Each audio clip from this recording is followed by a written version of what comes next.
안녕하세요. 지금 장마 시즌이거든요. 지난 주말부터 장마가 시작이 됐는데 오늘 잠깐 해가 떠가지고 노후주거지 임장 현장을 나오기 위해서 또 오늘 나와 있습니다. 잠깐 카메라로 좀 보셨지만 녹지도 좀 보이셨을 거고 노후주거지도 좀 보이셨을 텐데요. 현재 제가 지금 나와 있는 이곳은 대한민국 부촌의 상징, 빈촌의 상징이기도 하죠. 부와 빈부격차가 공존하는 곳 바로 성북동에 나와 있습니다. 오늘 제가 왜 성북동에 나와 있느냐, 이 성북동 3-38번지 일대가 지금 신속통합계획으로 추진 중에 있고 우리가 또 이제 재개발이 어떻게 진행이 될지 한번 임장을 가기 위해서 한번 나왔는데요. 성북동에 대해서 먼저 한번 역사를 한번 말씀드리자면은 성북, 옛날에 이제 조선시대 때 우리 한양의 수도를 이제 한성으로 이제 계약이 때 명칭을 바꿨죠.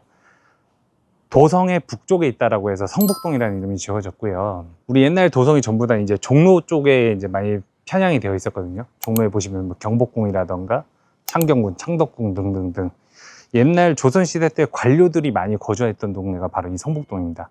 왜냐하면 출퇴근하기가 편하죠. 조선시대 때부터 직주 근접이 용이했던 곳이 바로 이 성북동이에요. 성북동 같은 경우는 한양 종로의 북쪽에 있다 보니까 계속 출퇴근하기가 옛날부터 편했다는 거고요. 조선시대 중기, 후기죠. 영조시대 때 저쪽 건너편에 보시면 이제 한양 성곽길이 지금은 여기서 눈에 안 들어오는데 성곽길 뒤쪽으로 보시면은 저기 한양 성곽길이 좀 보이긴 하거든요. 저기 산 쪽에 보이시면은 지금 얘기하면 이제 수방사라고 그러죠. 그때 당시 군인들이 저쪽에 주둔을 했어요. 주둔을 하면서 당직 근무를 사야 되다 보니까 저쪽으로 자꾸 촌락이 형성이 되고 그때 촌락을 형성했던 군인들이 복숭아 나무를 엄청 많이 심었대요. 그러다 보니까 이때 성북동, 지금 현재 성북동 2구역 쪽으로 보시면 복숭아 나무가 복사꽃이 엄청나게 만개가 피거든요. 그때 이제 복사꽃이 전경이 이제 쫙 들어오다 보니까 동네의 경관이 너무 조성이 되다 보니까 그때 조선시대 관료들이 별장을 많이 짓기를 시작을 했어요. 그때 별장이 시작되면서 관료들이 별장을 지으니까 좋은 저택이나 주택들이 이제 형성이 되는 거고 그게 일제시대 때까지 계속 넘어오면서 일제시대 때 누가 들어왔겠어요? 당연히 우리나라에서 장사하는 일제 상인들 그리고 일본 관료들이 그때 성북동에서 공간을 짓고 별장을 짓고 고급 저택을 지으면서 성북동이 지금의 부촌이라는 명성을 갖게 되었습니다. 우리 옛날에 드라마 같은데 막 90년대 초반에 드라마 같은 거 보면은 전화를 해요. 신데렐라 스토리 있죠. 그러면 거기서 이제 일하시는 가사도우미 아주머니가 전화를 받으면 꼭 하는 얘기가 있어요. 네, 평창동입니다. 네, 성북동입니다. 이런 식으로 성북동 자체가 원래는 이제 부자들의 상징이었거든요.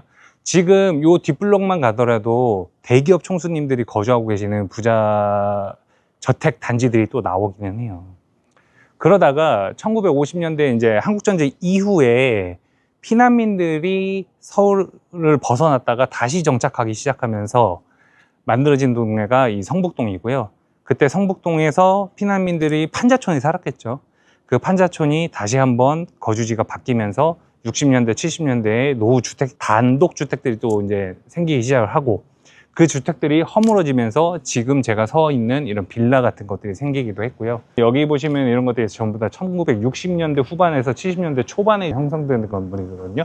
이 안에 가 보시면은 성북동 3-38번지 이런 데는 로드뷰도 못 들어가요. 차량 자체가 아예 못 들어가는 동네이기 때문에 그렇게 되면서 성북동의 모습이 몇 번씩 바뀌었어요. 그러면서 이제 2000년대 초반부터 이제 여기 성북동도 재개발에 대한 이슈가 가시화되기 시작을 했다가 자꾸 무산되면서 23년도 11월에 성북동 신속통합계획으로 3구역으로 지정이 되면서 재개발에 대한 사업이 다시 활기를 띠기 시작을 했습니다. 그렇게 여기서 이제 재개발이 다시 시작이 되고요. 이 옆으로 보시면은 성북 1구역이 있고요. 또 뒤편으로 보시면은 성북 2구역이 지금 재개발에서 진행이 많이 나가 있는 상태거든요. 1구역과 2구역 대비해서 아직 성북 3구역은 재개발의 초중기 정도에 진입이 되어 있는 상태라서 지금 현재 소액으로 투자할 수 있는 매물들이 몇 개가 좀 남아 있습니다. 그래서 그런 것들도 오늘 한번 임장을 통해서 설명 한번 드리고 성북동에 대한 탐방 한번 같이 도와드리도록 한번 나와 있었고요. 이제 밑으로 내려가서 성북동 노후 골목 단지들을 한번 가면서 동네를 다시 한번 상세하게 한번 설명 한번 도와드릴게요. 가시죠. 지금 요 뒤편을 보시면은 옛날에 이렇게 삼거리가 나오죠. 벌써 여기서부터 1거리, 2거리, 3거리 정말 기억도 안 나요. 제가 90년대 초반에 6살, 7살 때 저희 이모네 동네, 친척분네 동네 놀러 가면 이랬거든요. 거기가 어디였냐면 성동구 사근동인데, 사근동도 이렇습니다. 사근동도 재개발하고 있어요. 한번 내려가면서 설명 한번 드릴게요. 동네가 이러다 보니까 재개발을 할 수밖에 없겠죠. 며칠 전에는 뭐 성북 1구역 같은 경우는 이런데 이제 화재가 한번 났었다고 하는데, 그때 화재 나면은 150m를 소방호스 들고 뛰었다라는 신문 기사들도 있긴 있었어요.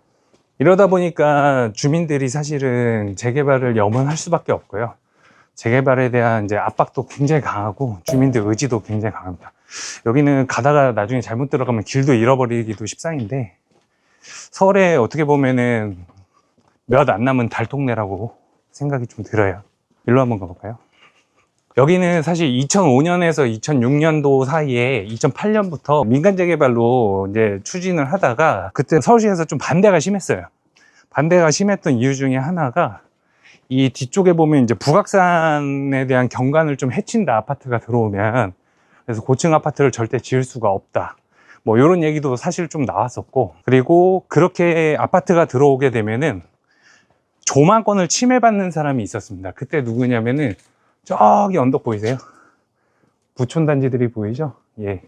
저기가 성북동 대사관 마을이거든요. 해외 대사관들이 저기에 자리를 잡았는데, 아파트가 생기면서 서울 도심 경관을 전부 다 해치다 보니까 뭐가 문제겠어요? 마음에 안 드는 거예요. 그러면서 대사관에서 재개발 반대에 대한 민원도 좀 넣었었고, 그 당시 정권의 취지를 좀 보게 되면은 그걸 완전히 또 묵인하고 재개발을 진행을 할 수가 없었어요.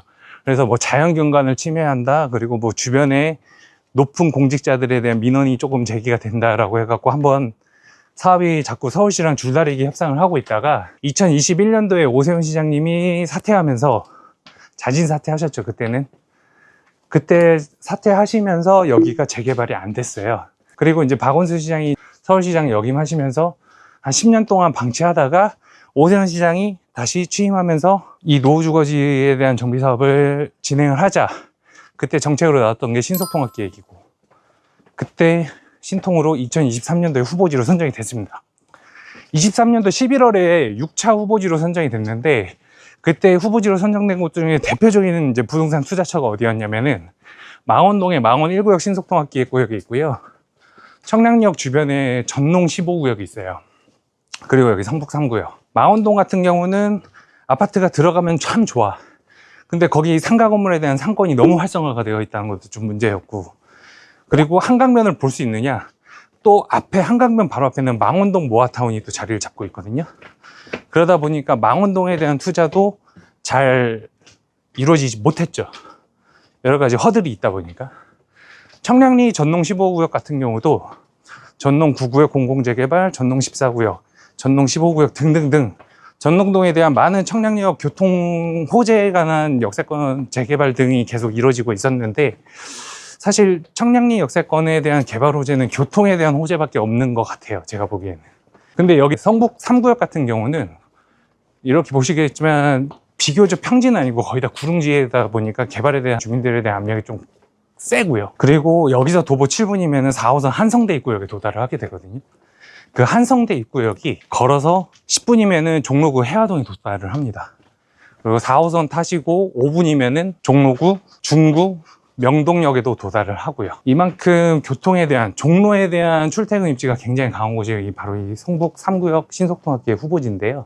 여기서 4호선 타시고 5분, 10분 안에 중구, 명동까지도 도달이 되고, 더 가서는 20분, 16분, 19분 사이에는 서울역이랑 신용산역에 도달을 할 수가 있어요.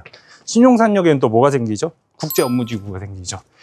그러니까 이 성북동 같은 경우는 예나 지금이나 조선시대 때부터 2025년 현재까지도 종로 직장인들에 대한 수요가 굉장히 풍부하고 배후 주거지로도 굉장히 만족도가 높은 동네가 바로 이 성북동입니다. 하나 더 말씀드리면은, 이거 되게 좀 웃긴 건데, 성북구의 대표적인 게 성북동이랑 삼선동이 있는데, 성북동이랑 삼선동을 원래 1970년대에 종로구로 편입을 하려고 그랬어요. 근데 편입이 되지 않았던 이유 중에 하나가, 성북동은 말 그대로 성북구란 이미지가 너무 강했죠, 이름 때문에. 그리고 그 당시 삼선동은 성북구청이 위치를 해왔기 때문에 종로에 결국 편입이 안 된 겁니다. 그만큼 여기는 종로구라는 입지 자체만으로도 충분히 어필을 할 만한 단지라고 설명을 좀 드릴게요.